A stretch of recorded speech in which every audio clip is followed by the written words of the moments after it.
की शुभकामना है। मेरा नाम श्री राजेश्वर पागल है।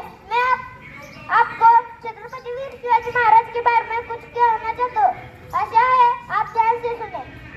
महाराष्ट्र की शान, मराठों की पहचान, महाराष्ट्र की शान, मराठों की पहचान है। हिंदुस्तान का वीर